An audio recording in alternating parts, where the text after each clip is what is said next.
The Japanese interrogator woke up in the military hospital with his jaw wired shut. 3 broken ribs. Collapsed lung. He couldn't remember the last 30 seconds of the fight. The last thing he saw was a pair of eyes. Calm, focused. Belonging to the prisoner they'd been torturing for 3 days. The prisoner whose hands they'd just untied. The prisoner they didn't know was Bruce Lee. This is the classified story of what happened at a secret Japanese military compound, March 1943. The fight that was never supposed to be documented. The humiliation that changed everything. Classified military compound. Somewhere in occupied Manchuria. March 18th, 1943. Cold. Gray. The kind of cold that seeps into bones. A prisoner camp disguised as a training facility. 40 Japanese soldiers. 20 prisoners. Most prisoners are Chinese resistance fighters. Captured. Interrogated. Broken. But one prisoner is different. Prisoner 247. No name on his file, just a number. He's been here 3 days. Hasn't spoken. Hasn't broken. Hasn't begged. The guards don't know who he is. They found him near the border, traveling alone. No papers, no identification, no weapons, just a small man, 5 feet 7 inches, maybe 140 pounds, 22 years old, black hair, quiet eyes. They assumed he was a courier, a spy, someone unimportant. They were wrong. Prisoner 247 sits in a concrete cell, 10 feet by 10 feet. No windows, one metal door. His hands are bound behind his back, rope cutting into wrists. He's been in this position for 18 hours. His face is bruised, left eye swollen, lip split, blood dried on his chin. The interrogators worked him over yesterday. Standard procedure. Beatings. Questions. More beatings. Most prisoners break in 2 days. Give up information. Names. Locations. Anything to make it stop. But prisoner 247 didn't break. Didn't speak. Just stared at them. Those calm eyes, like he was observing, studying, learning. This infuriated the interrogators, made them hit harder. But the prisoner never cried out, never begged, just absorbed the pain, breathed through it, remained present, meditated through the agony, found the stillness within the storm. Captain Takeshi Yamamoto walks through the compound. He's the commanding officer, 38 years old, career military, 15 years service, veteran of 3 campaigns. He's seen everything. Torture, executions, surrenders. Nothing surprises him anymore. Nothing impresses him. He stops at prisoner 247's cell, looks through the small window in the door, sees the prisoner sitting, still, centered, despite the bindings, despite the beatings, despite 3 days without food or water. The prisoner's breathing is steady, deep, controlled, like he's not in a freezing cell, like he's not facing death, like he's somewhere else entirely. "This one still hasn't talked?" Yamamoto asks his lieutenant. Lieutenant Hiro Tanaka stands beside him, 26 years old, ambitious, cruel, enjoys the interrogations more than he should, takes pride in breaking prisoners. "No, sir. We've tried everything. He won't even tell us his name." Yamamoto studies the prisoner through the window. Something about this one is different. The way he sits, the way he breathes, the way his eyes focus on nothing and everything simultaneously. It reminds Yamamoto of something. The Zen monks he trained with in his youth, before the war, before the killing. What do we know about him? Nothing, sir.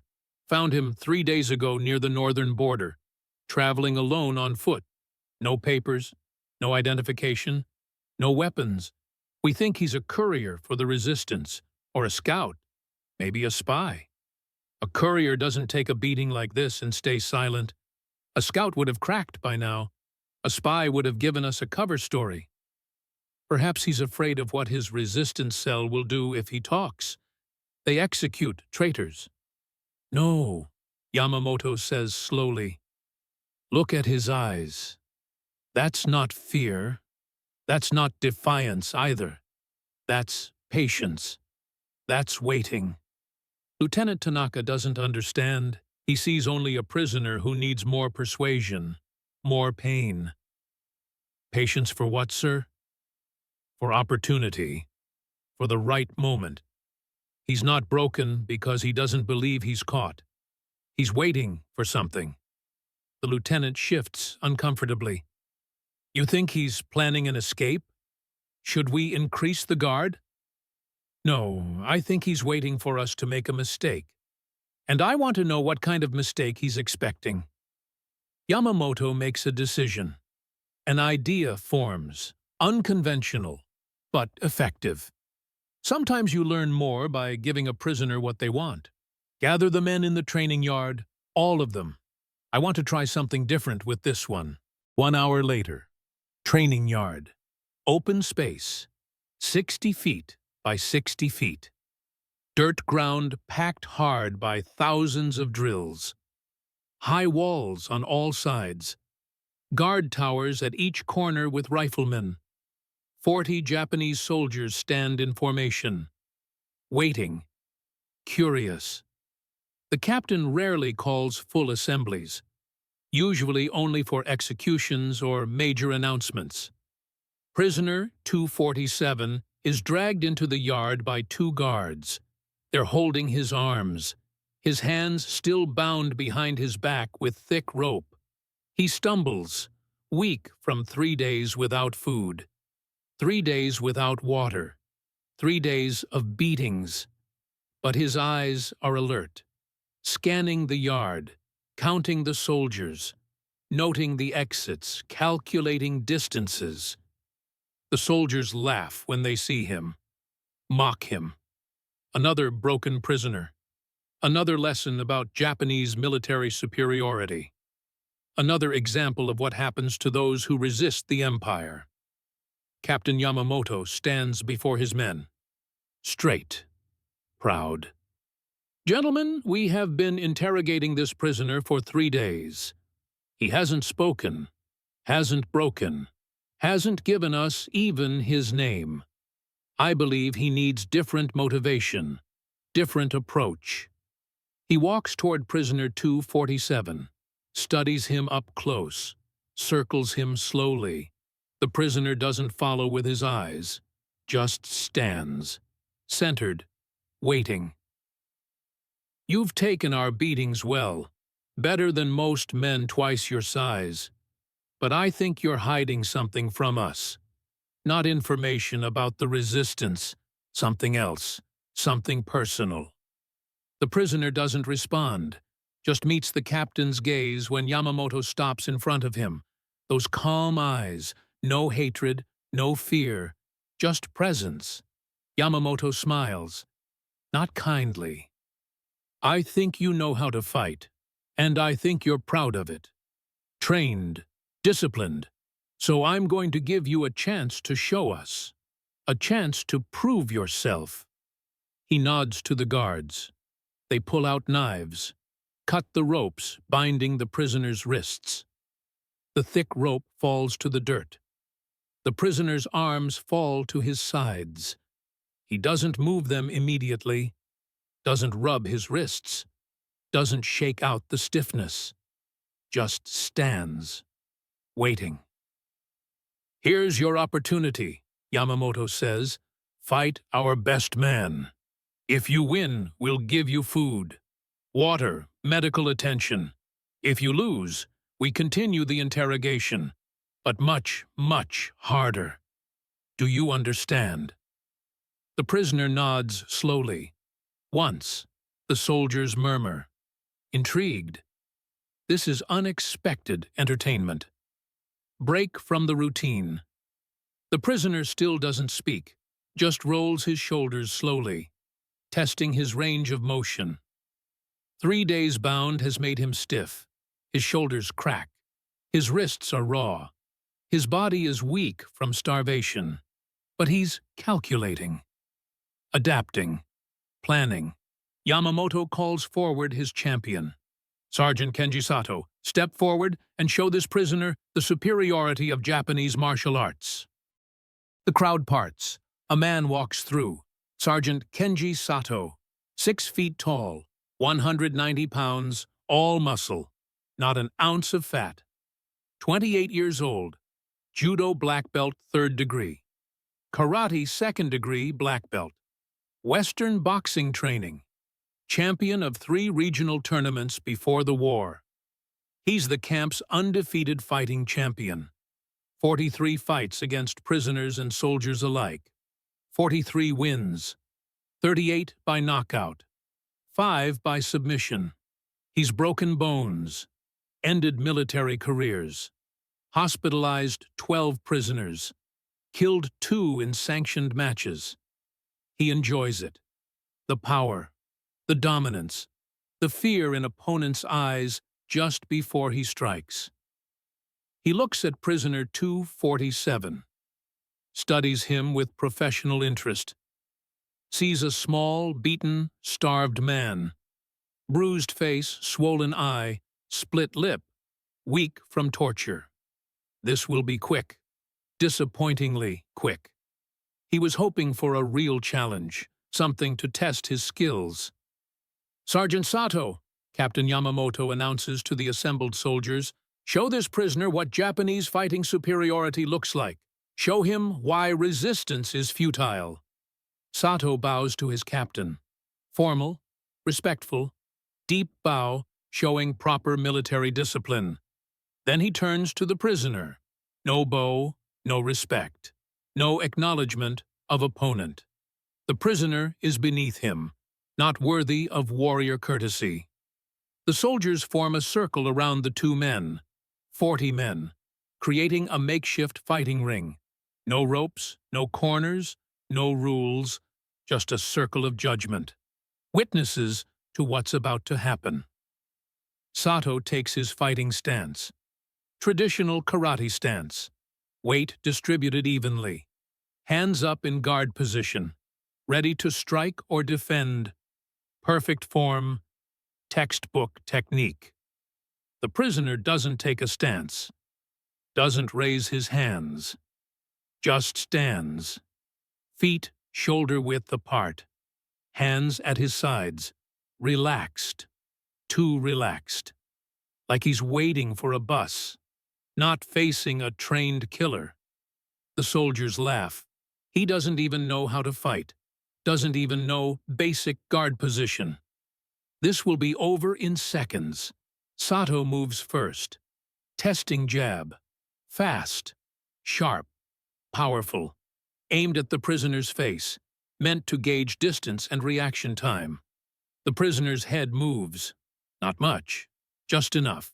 Maybe 3 inches. The punch passes an inch from his nose, missing completely, but close enough that the prisoner feels the air move. Sato throws another jab. Same hand, same target. Testing the reaction again. Same result. Head movement. Minimal. Efficient. Precise. The punch misses by the same inch. The prisoner hasn't raised his hands. Hasn't taken a fighting stance. Just stands there, moving his head, reading the punches before they land. This bothers Sato, embarrasses him in front of the men. He's supposed to be the champion. He throws a combination. Jab, cross, left hook. Full speed now, full power. The prisoner slips all 3 punches, moves like water flowing around rocks, flowing around the attacks. Still hasn't raised his hands, still hasn't countered, still hasn't taken a proper stance. Just defense, just observation, just learning his opponent's rhythm and patterns. The soldiers stop laughing. This is strange, unnatural. How is the starved prisoner avoiding trained strikes? Sato is frustrated now, breathing harder than he should be. The prisoner is making him look bad, making him work. He throws a heavy right hand, committed, telegraphed, predictable to anyone watching carefully. The prisoner doesn't slip this one. He catches it. His right hand shoots up from his side, intercepts Sato's wrist mid-flight. Not a block, a catch, a trap, fingers wrapping around the wrist with surprising strength. Before Sato can react, before he can pull back, the prisoner's left hand strikes, palm heel to the solar plexus. Not a hard strike, not full power. Precise, targeted. All the force concentrated in a single point. Sato's air explodes from his lungs with an audible whoosh. He doubles over, gasping, can't breathe, can't defend. The prisoner releases his wrist, steps back, hands returning to his sides, waiting, giving Sato time to recover. The soldiers are silent now, completely silent, shocked. Their champion just got hit. Actually hit by a starved prisoner. Sato recovers, takes 3 deep breaths, forces air back into his lungs. Now he's angry, truly angry, humiliated in front of his men, in front of his captain. His face is red, not from exertion, from shame. He charges, no technique, no strategy, just anger. Grabs for the prisoner's legs, double leg takedown, wrestling, judo, his specialty, his strongest skill. The prisoner's hips move back, just 6 inches. Perfect timing. Sato's hands grasp empty air, close his fingers on nothing. Then the prisoner's hands are on Sato's head, both hands, one on each side, controlling it, redirecting his forward momentum, guiding it, using Sato's own force against him. Sato finds himself face down in the dirt. Didn't trip, didn't fall. Was placed there. Gently, but firmly. Like a teacher correcting a student. He scrambles up quickly, face now completely red. Dirt on his uniform, dirt in his mouth. The soldiers are murmuring now, confused, concerned, uncertain. This isn't how it's supposed to go. Sato is the champion, the undefeated fighter. He doesn't get taken down. He doesn't get embarrassed. But here he is, twice touched by a prisoner, twice controlled. Sato attacks again, more aggressive now, desperate to end this. He throws everything in his arsenal. Punches, kicks, elbows, knees, high attacks, low attacks, combinations. Everything he knows, everything he's trained. Full speed, full power, full commitment. The prisoner moves through it all. Not fast, not flashy, efficient, economical, slipping punches, redirecting kicks, absorbing elbows, neutralizing knees.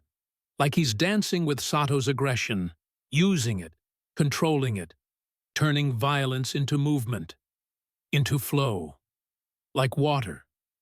Then the prisoner decides to end it.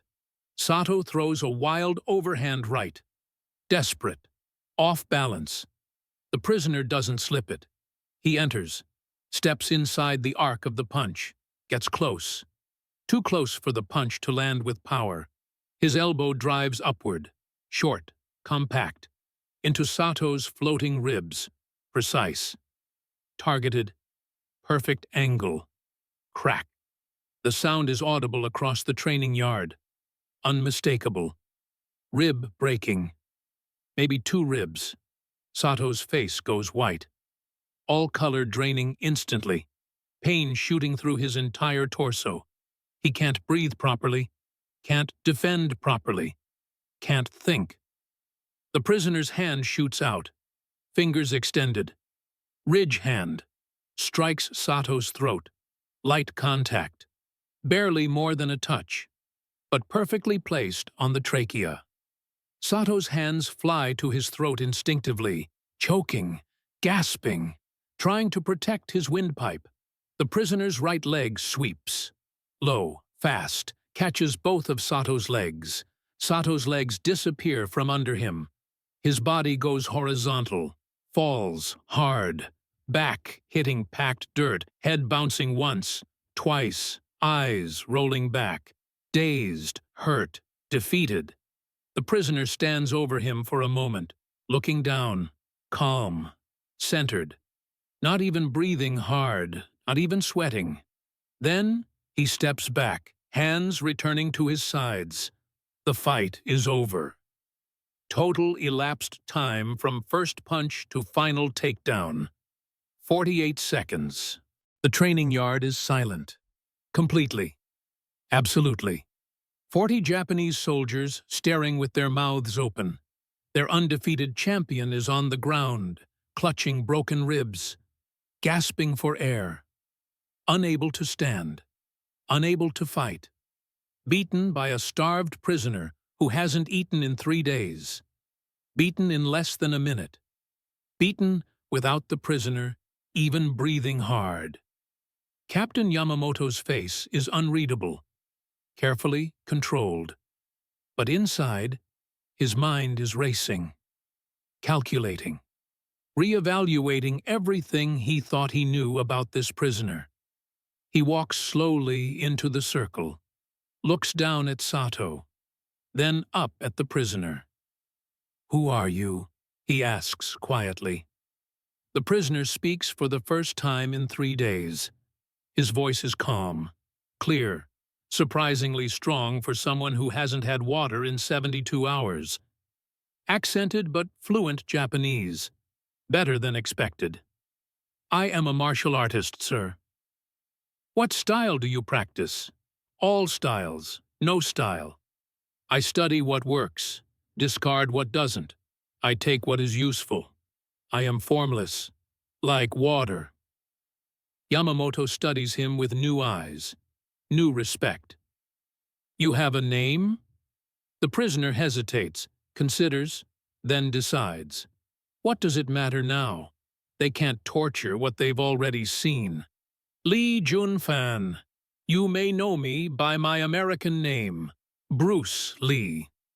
The name means nothing to Yamamoto, means nothing to most of the soldiers. They're career military. They don't follow martial arts schools, don't read foreign newspapers. But Lieutenant Tanaka's face goes pale, actually pale. "Sir," he says quietly, "I know that name. He's famous. A Wing Chun master from Hong Kong.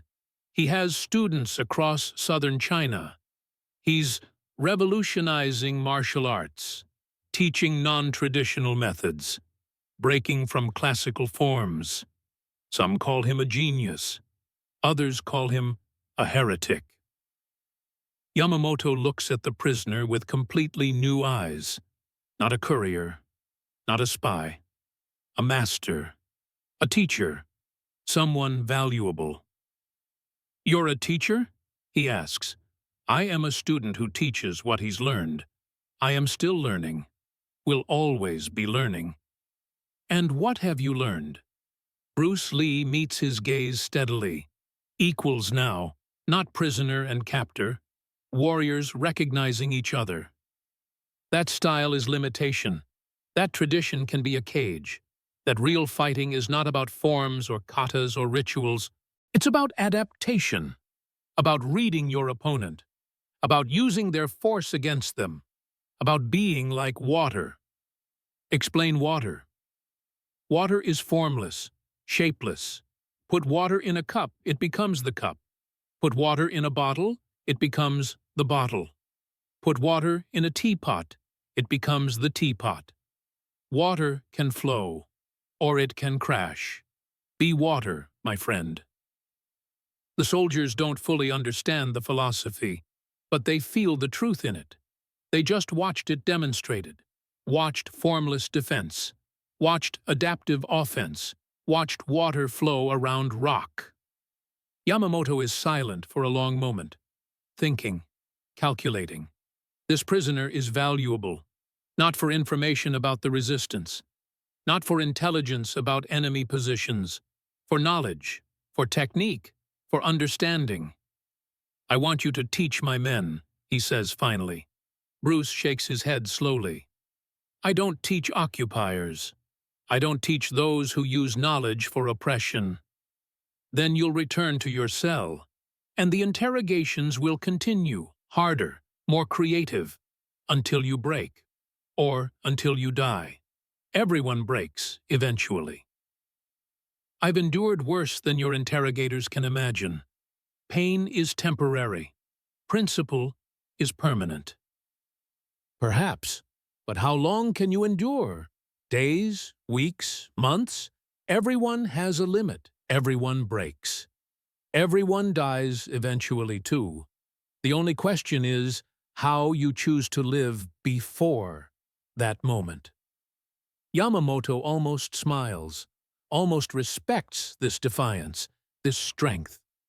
"You're an interesting man, Lee Junfan.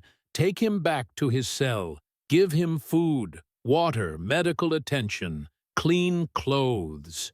We'll continue this conversation tomorrow when he's stronger, when he's had time to think about his choices."